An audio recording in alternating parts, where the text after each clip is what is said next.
Okey, sebagai guru penasihat pada projek rumah warisan, boleh Cikgu Jamil terangkan sikit bagaimana datangnya idea untuk menubuhkan rumah warisan? Bismillahirrahmanirrahim. Assalamualaikum warahmatullahi wabarakatuh. Kerana ikutkan dari segi penceritaan ke arah rumah warisan ni, saya mula daripada semua guru lah dulu.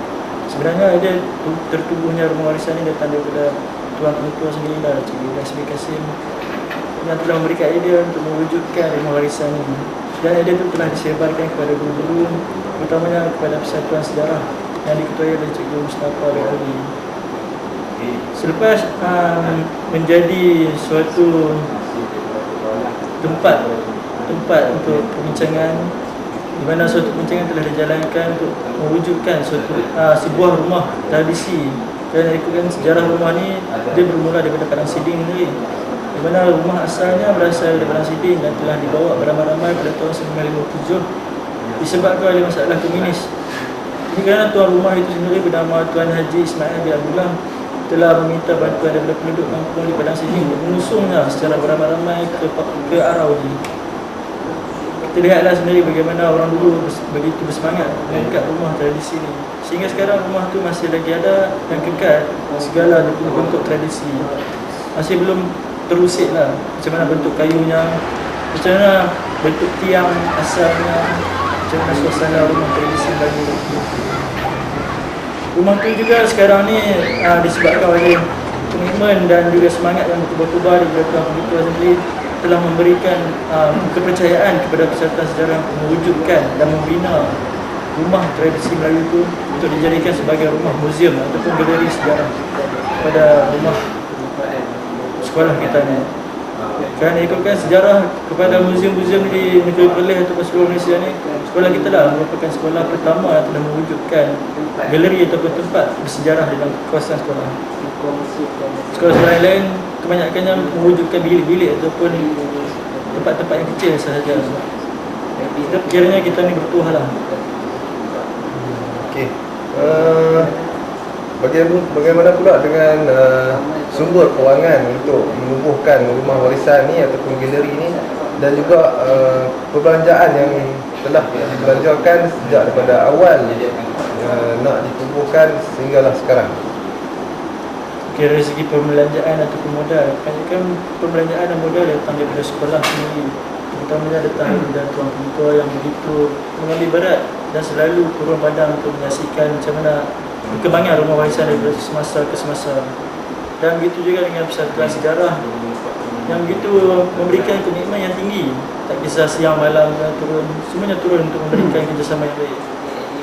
Dari segi modal, saya dapat anggarkan sehingga kini mencecah 7,000 lah untuk menghasilkan rumah ini. Tak kira dari segi modal untuk membeli cat, modal untuk beli paku, papan, modal untuk beli pasu bunga dan sebagainya, menghasilkan suatu rumah yang terbaik, terutamanya nilai sejarah di dalam bandar Diraja Arau. Tentang penyelenggaraan rumah warisan ni, adakah hanya daripada kalangan guru-guru penasihat ataupun melibatkan pelajar-pelajar untuk menguruskan rumah tersebut? Dalam untuk penyelenggara ataupun untuk mentadbir rumah warisan ni, kalau kita lihat dari segi organisasi pentadbiran itu dimulai oleh tuan pentua sendiri dan diikuti oleh Perdana Makanan, Perdana Kurikulum dan juga Perdana Health sebagai penasihat kepada rumah warisan. Manakala guru-guru Persatuan Sejarah yang lain ada merupakan sebagai penyelia untuk melihat rumah-rumah itu sama ada dijalankan dengan baik mengikut apa yang kita rancangkan atau tidak. Kalau nak ikutkan dari segi perjalanan rumah warisan ini, telah disusunkan jadual, diadiahkan masa di antara pelajar lelaki dan perempuan yang mereka lakukan di dalam rumah warisan itu. Misalnya kerja-kerja mereka seperti mengemas, mengatur, menyusun, menghias, mengecat dan sebagainya. Dan manakala apabila sampainya suatu masa seperti masa kemerdekaan atau musim seniman, bulan seniman, kami akan menjalankan suatu kajian untuk menghasilkan suatu pameran yang terbaik dalam rumah warisan itu untuk dihebohkan kepada masyarakat. Inilah maklumat sejarah yang bernilai kepada negara kita.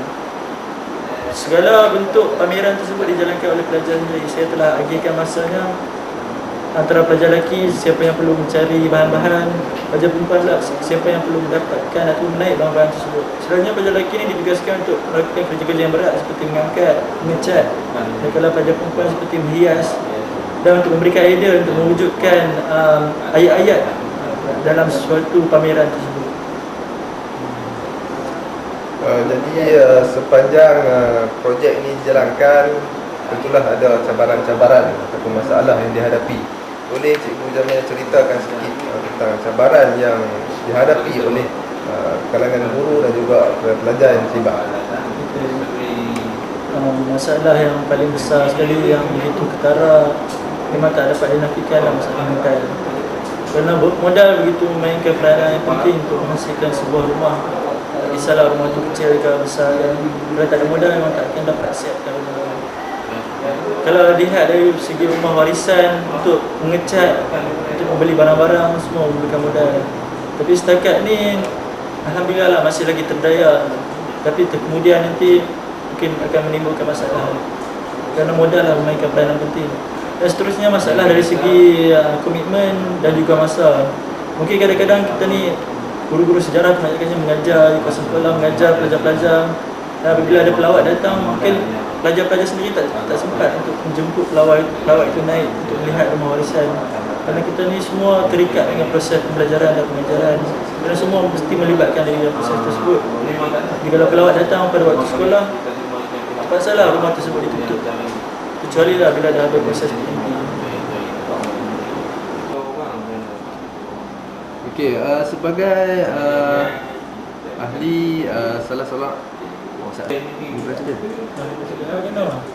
Okey, sebagai presiden kepada rumah warisan,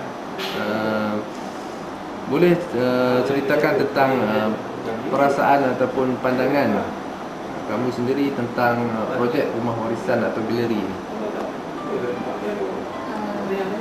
Assalamualaikum warahmatullahi wabarakatuh. Pada pendapat saya, rumah warisan ni patut dikekalkan untuk pembelajaran untuk para pelajar pada generasi yang akan datang. Dan seterusnya, ia juga patut dikekalkan adalah untuk pelajar lebih memahami tentang sejarah-sejarah sekolah ini sendiri. Okey, bagaimana pula tentang pembahagian masa yang dilakukan oleh para pelajar ataupun ahli-ahli rumah warisan untuk mentadbir rumah tersebut? Bagi ahli, kami bermula pada sekolah petang, iaitu bermula pada pukul 4.30 sehingga 6.30, iaitu masa habis kelas tambahan, dan juga pada waktu malamnya bermula pada pukul 8.30 sehingga pukul 10. Dan kami juga tidak mengganggu waktu sesi pembelajaran.